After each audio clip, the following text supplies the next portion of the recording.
Hello friends, welcome back to my channel. তো বন্ধুরা, এখন আমরা যে আপডেটটা নিয়ে কথা বলবো সেটা হচ্ছে দেবী চৌধুরানীর নতুন রিলিজ ডেটটা নিয়ে। এই ছবিটাকে আবার পোস্টপন করা হয়েছে এবং আপনারা সকলেই জানেন যে ছবিটাকে অনেকবার পোস্টপন করা হয়েছে এবং ফাইনালি এবার দেখা যাক যে ছবিটা রিলিজ করে কিনা। এই ছবিটার জন্য নতুন যে রিলিজ ডেটটা বাছা হয়েছে বা যে সময়টাকে বেছে নেওয়া হয়েছে, এটা খুবই বড় একটা সিদ্ধান্ত, পাশাপাশি একটা চ্যালেঞ্জিং বিষয় বলতে পারো।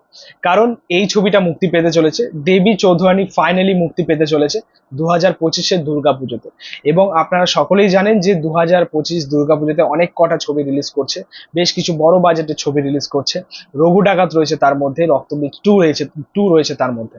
তো বুঝতেই পারছেন যে লড়াইটা কিন্তু বা যে কম্পিটিশনটা কিন্তু বিশাল হতে চলেছে।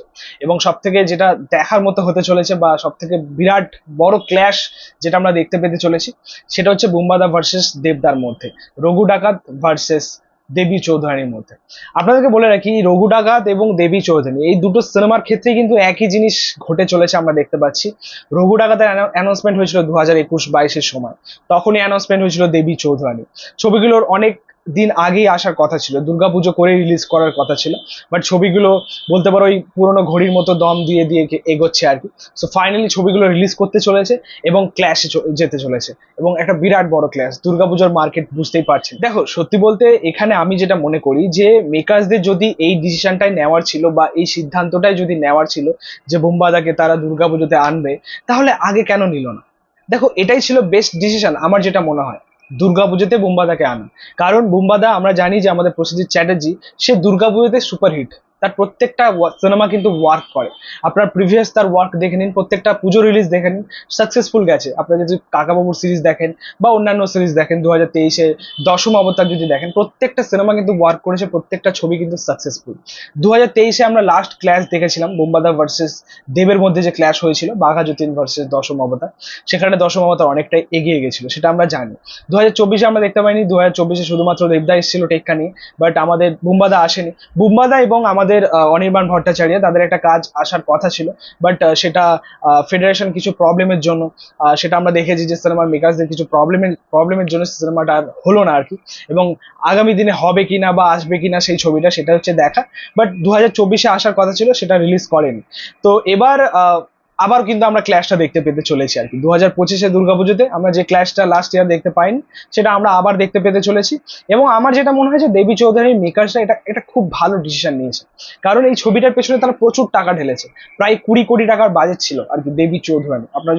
আপনারা হয়তো অনেকেই জানেন যে 20 কোটি টাকার বাজেটের ছবি, তো অবশ্যই একটা বড় ফেস্টিভ্যাল তাদেরকে টার্গেট করতে হবে, নাহলে তারা লাভটা চোখে দেখতে পারবে না। এবং এই ডিসিশনটা তাদের অনেক আগেই নেওয়া উচিত ছিল। ফাইনালি দের আয় দুরুস্তায় তারা হয়তো নিজেদের ভালোটা বুঝতে পারছে এখন।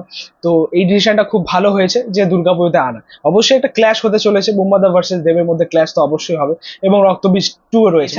এটাও দেখতে হবে যে এই তিনটে ছবি নিয়েই হাইপ একদম তুঙ্গে, ক্রেজ একদম তুঙ্গে। সেটা তুমি রঘু ডাকাত বলো, সেটা তুমি দেবী চৌধুরানী বলো, সেটা তুমি রক্তবীজ 2 বলো, প্রত্যেকটা ছবি নিয়ে কিন্তু মানুষ খুবই এক্সাইটেড এবং ক্রেজি সবাই এই ছবিগুলো নিয়ে।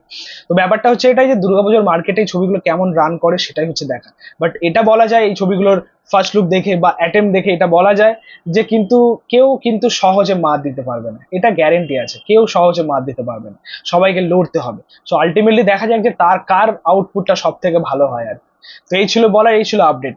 আমি মনে করি যে দেবী চৌধুরানী এই ডিসিশনটা, এই রিলিজ ডেটটা খুব ভালো একটা ডিসিশন। এটা ওয়ার্ক করে যাবে। তারা যে বাজেটটা নিয়ে এই কাজটা আনছেন, এটা অবশ্যই বড় কোনো ফেস্টিভ্যালে রিলিজ করা উচিত ছিল। তো ফাইনালি তারা সেই কাজটাই করতে চলেছেন। এবার দেখা যাক যে ছবিটা কেমন ওয়ার্ক করে। মে মাসে যদি এই ছবিটা রিলিজ করতো, মানে এই সময়টা, তাহলে হয়তো এই ছবিটা সেরকম ওয়ার্ক করতো না। আপনারা সকলেই জানেন যে এই ছবিটা 1লা মে রিলিজ করার কথা ছিল, বাট 1লা মেতে রিলিজ করা হয়নি। আবার ছবিটাকে পোস্টপন করা হয়েছে এবং ফাইনালি অফিসিয়াল রিলিজ ডেটটা আবারও জানানো হয়েছে। দুর্গাপুজোতে একদম কনফার্ম এই ছবিটা রিলিজ করতে চলেছে। বন্ধুরা, এই ছিল বলার, এই ছিল আপডেট। তোমাদের মতামত এবং রিয়াকশন অবশ্যই কমেন্টে জানিও। ভিডিওটা ভালো লাগলে অবশ্যই লাইক কমেন্ট শেয়ার করে দিও। পাশে থেকেও সাপোর্ট করো, চ্যানেলটাকে অবশ্যই সাবস্ক্রাইব করে যাও। পাশে থাকা বেল আইকন প্রেস করে দিও পরবর্তী ভিডিওগুলো আপলোড আসবে। Thank you.